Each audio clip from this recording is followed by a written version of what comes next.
Well, teachers union boss Randi Weingarten saying something during her testimony that my next guest says just was not true. You heard a little bit of it there. Joining me now is former Education Secretary under the Trump administration, Betsy DeVos. By the way, we have reached out to Randi Weingarten. She hasn't gotten back to us yet. We do have some information from CDC, and we'll play that a little later in this interview. But, Madam Secretary, let's start with specifically what she said that you say is a lie. I'm going to play that and get your response. Roll tape. The CDC conferred with more than 50 organizations about the guidance.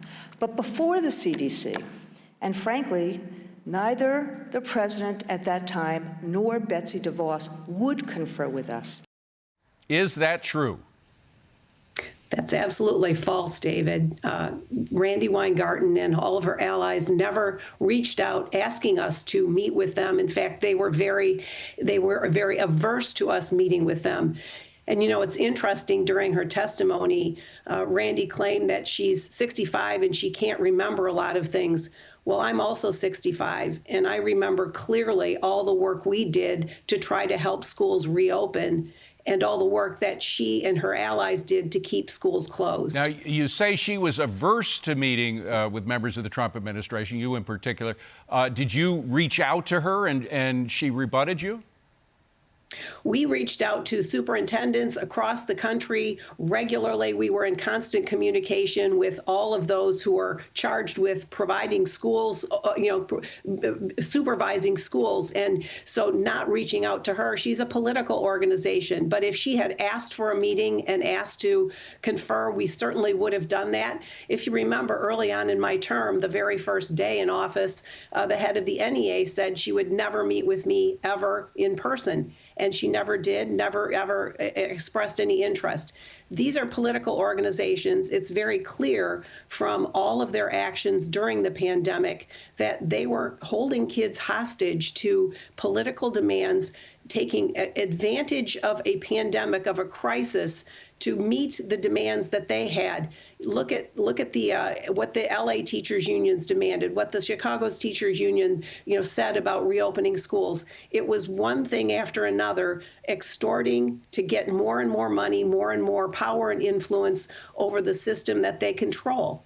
Well, the real question in that meeting was whether or not she was influencing the CDC, in fact, in some cases overriding some of their suggestions, or even overriding the concerns and the desires of parents around the country who are desperate to get their kids back in schooling.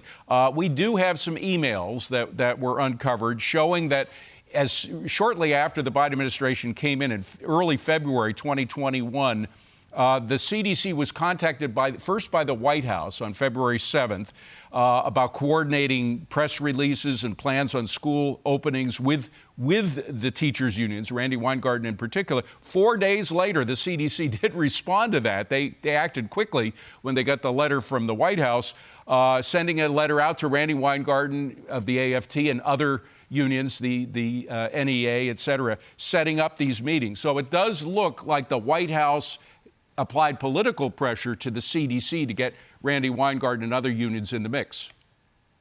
Well, yes, and look at the fact that this is nearly a year into the pandemic.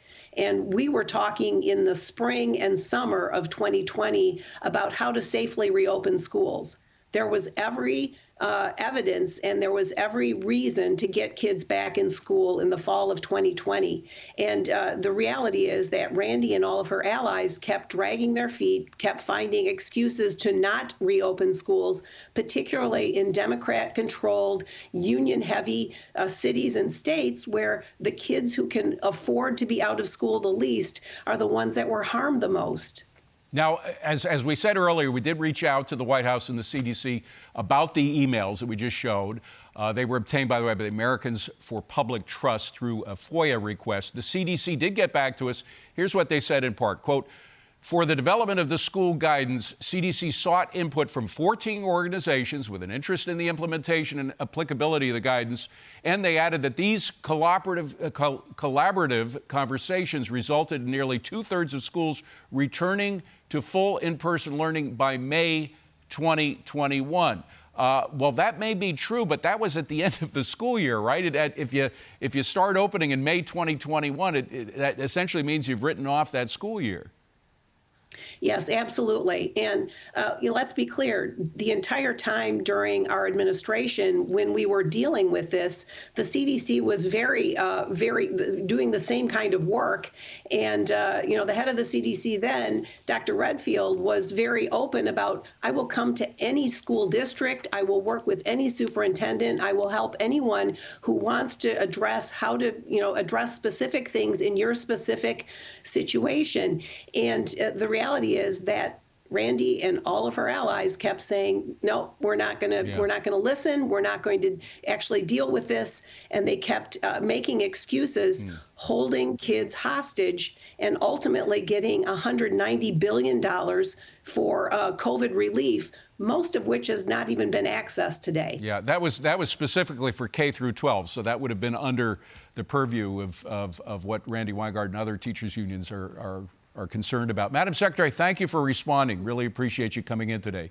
Hi, everyone. I'm Brian Kilmeade. I want you to do me a favor. I want you to click to subscribe to the Fox News YouTube page. This is the only way that I know for sure that you're not going to miss any great commentary, any great news bites, any great interviews coming your way on Fox. You can get it all here on YouTube. So subscribe right now.